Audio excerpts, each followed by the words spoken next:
Oui. Bon, awa, ils ont la place d'opéra, hein, au métro Oyo. Bah, client, monsieur, bah, bimela awa. Aux hommes, on a monté la musique, on a lati tenue à armée, et on a des combattants.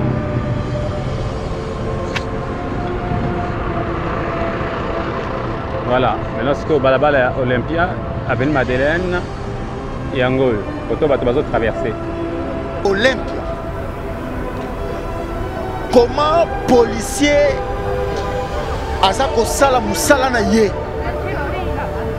basa ko so ba disposition tout ba policier basa en tenue na ba OP basa en tenue civile bo ko mona ndenge ba ko contrôler ndenge ba ko kanga barrière pona mituka ba ko contrôler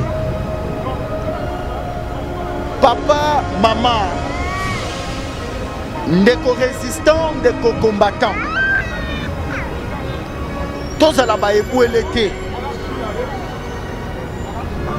tozala baebwele te je le dis haut et fort.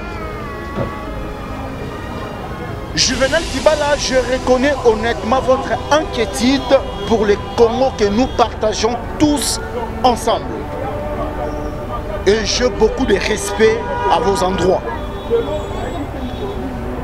La question n'est pas la jalousie, mais on dirait que certains combattants sont plus préoccupés par le musicien que par le politicien, qui sont les acteurs du chaos chez nous ici, comme vous le confirmez.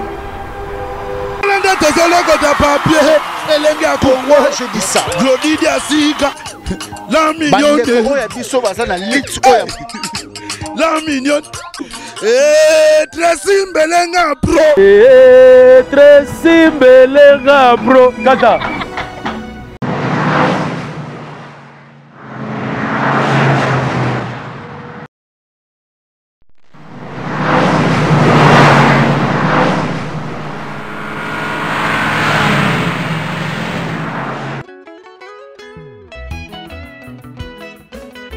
L'air est venu, il est déjà là où Dieu cherche le vrai adorateur, ceux qui peuvent l'adorer en esprit et en vérité.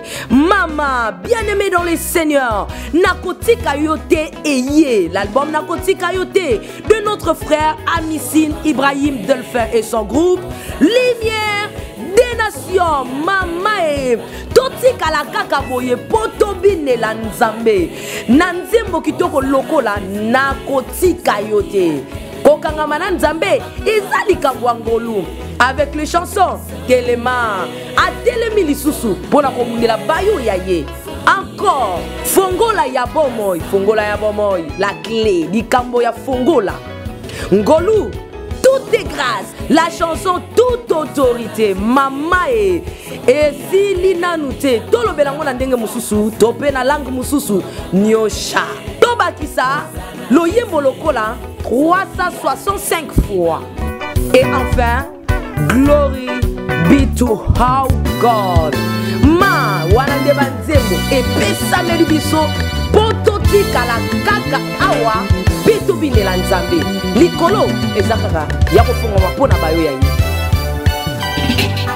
my God. Mesdames et messieurs, merci beaucoup de nous recevoir chez vous.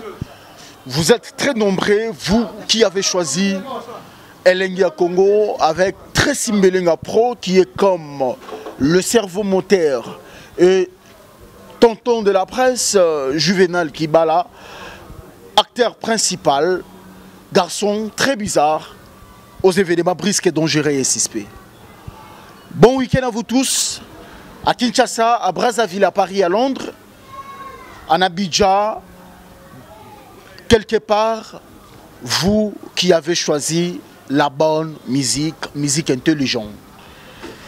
Par rapport à l'actualité musicale, Bana Poto, Bana Kinshasa, à Brazzaville, Boyebi, que Lelo Oyo est le 15 juillet. Date Oyo batu tout babande kozela.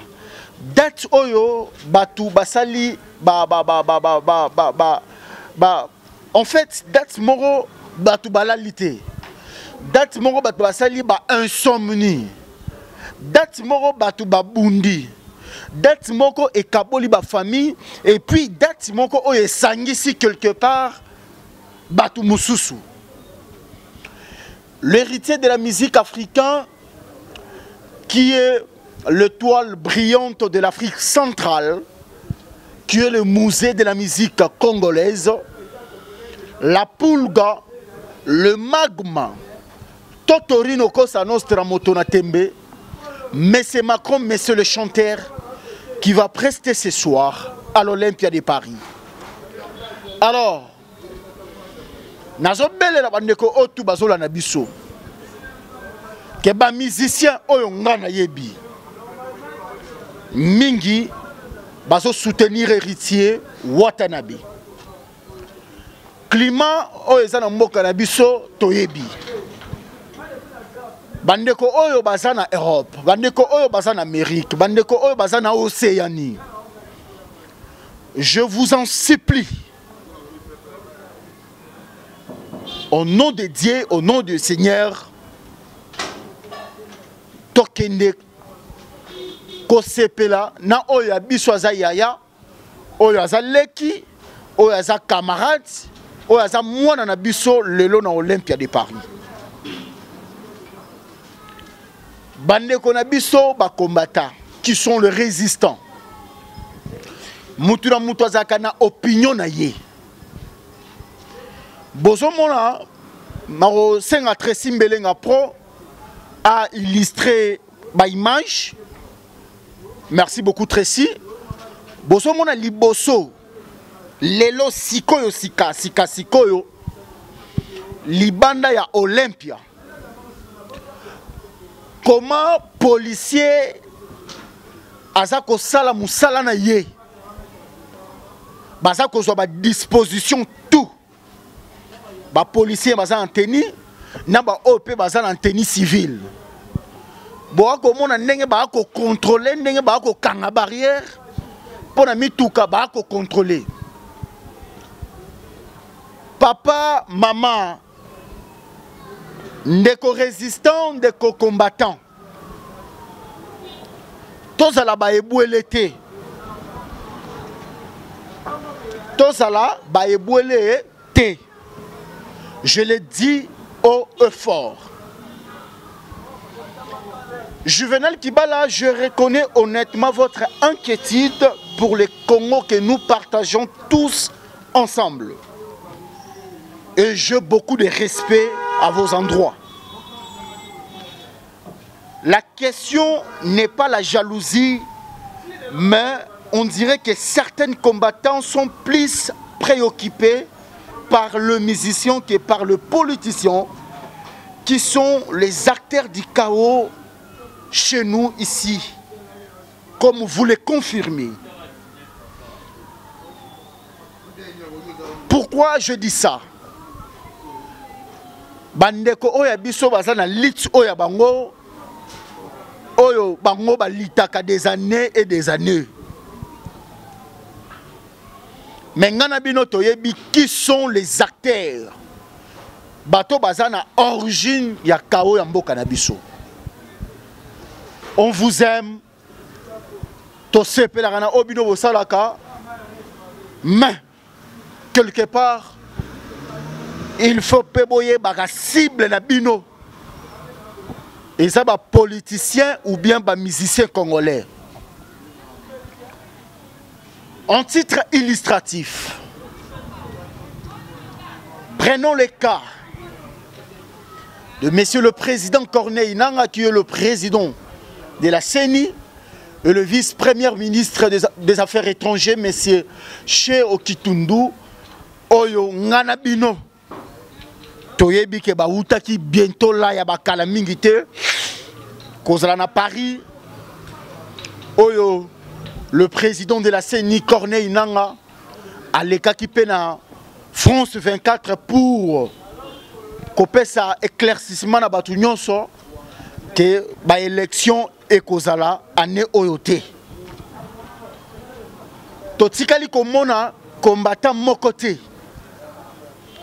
Totikali komona résistant mon côté.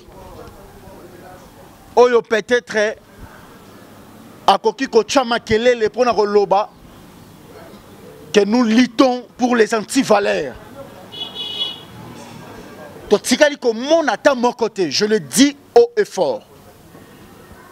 Tandis que il faut aussi se manifester quand les personnes à l'origine du désordre sont là.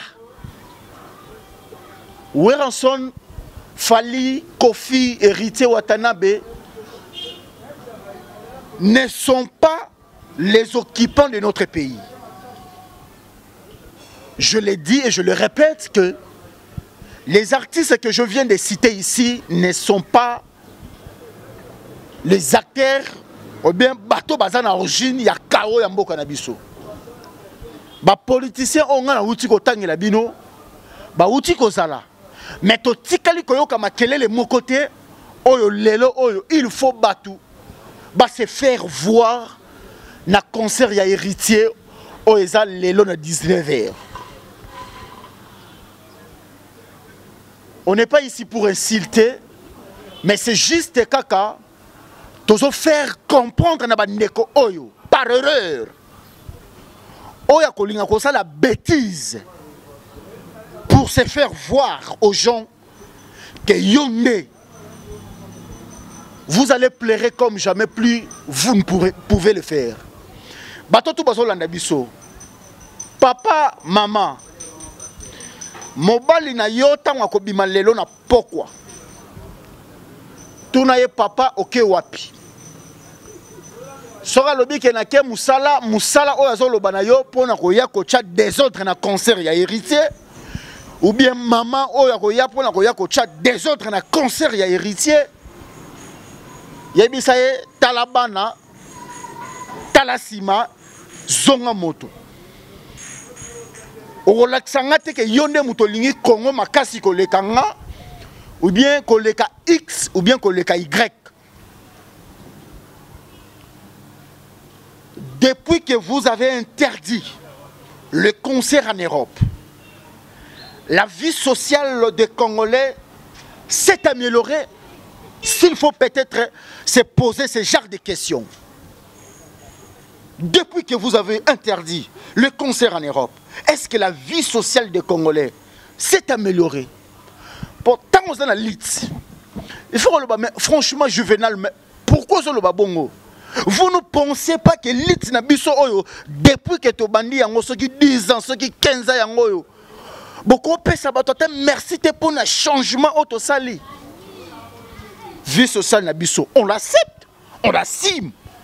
Que bozo bunda pour la biso. Bino boza bien et puis boza pe na posa biso to za bien. Parce que boza la ba dépense pour na batu au bazara en Afrique, particulièrement ici au Congo. Bon, moi aussi je me pose beaucoup de questions. Banda bo banda lit. Est-ce que vie sociale la ngoya ba congolais na lit o ya bino et améliora ou bien ezana ngo kaka ndenge moko? Dans vos fêtes et anniversaires, leur musique ne joue pas pour les lo oyo. Ola telabiso ba tenir à Pentagone pour impressionner qui que ce soit devant la salle Olympia pour na ko empêcher mutu oyo azoya concert pour na ko beta pour na ko menacer ko insulter ou bien pour na ko zoki sabatu. Moi je vous pose la question. Lorsque bozo sala yango bolo bananga ke na ba fête na biso tellement le pays va mal, musique na bango na ba fête c'est beta raté, na ba anniversaire et beta raté parce que mboki ça na passe. Vous n'allez pas en boîte parce que le pays va mal, je pense. Mesdames et messieurs, vous vivez dans des pays de la vieille démocratie. Mais vos raisonnements, excusez-moi, qui sont trop bizarres. Ne vous trompez pas les cibles. Votre cible ne doit pas être le musicien congolais, mais plutôt le gouvernement en place.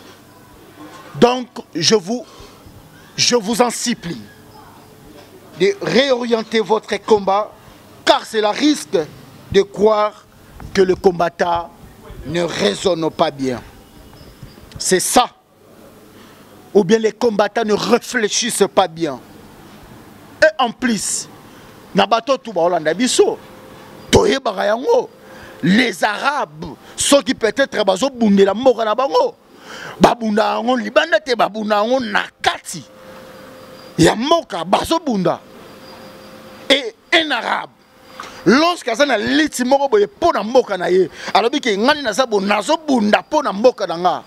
Tomona ngoti bazo apé ba bombe explosive pas a mi bombarder à Koufi pour mon a degré ya bolingo ya mboka na ye. Et puis lorsqu'il s'est explosé, ça a explosé à Bongo directement selon religion na bango, ba kendara directement na paradiso. Bino ba combattant oya biso, est-ce que beaucoup ça la biso plaisir te? Poto mon appelant que non makamongo pene comme sérieux. Bozu ata ba bombe explosif wana tellement beaucoup ko bino ya Congo te. Bomi ponani ata ba leader o ba sa pena ba leader ba résistant wana. Bozu ata ba odombo.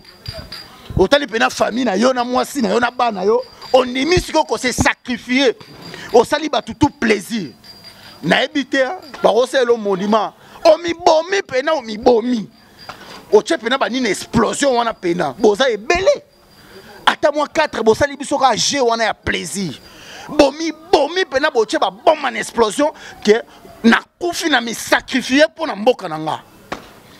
Au lieu de passer à la télévision, ya ko kanga ko menacer ndeko na yo congolais parce que kaka zo soutenir culture congolaise onga. To c'est la ba ibwelete. Papa, maman, tout na mobali na yo awa yo zo ke négocier des ordres. Na conseil ya héritier. Est-ce que vous avez mukanda? Est-ce que vous avez mukanda? Le combattant sans papier, lo yengete ce soir. Sinon, je viendrai vous accueillir à l'aéroport d'Engil avec mon caméraman avant au Makala. Imaginez, on place à bien, tellement tu te prends au-dessus de la mêlée, bah edele ngayo. Ozo mboka oyo, na minute, na saloka interview dans l'aéroport, 2 questions et en plus, ok na prison Makala.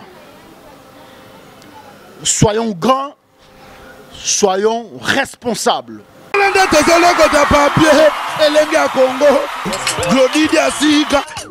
La mignonne,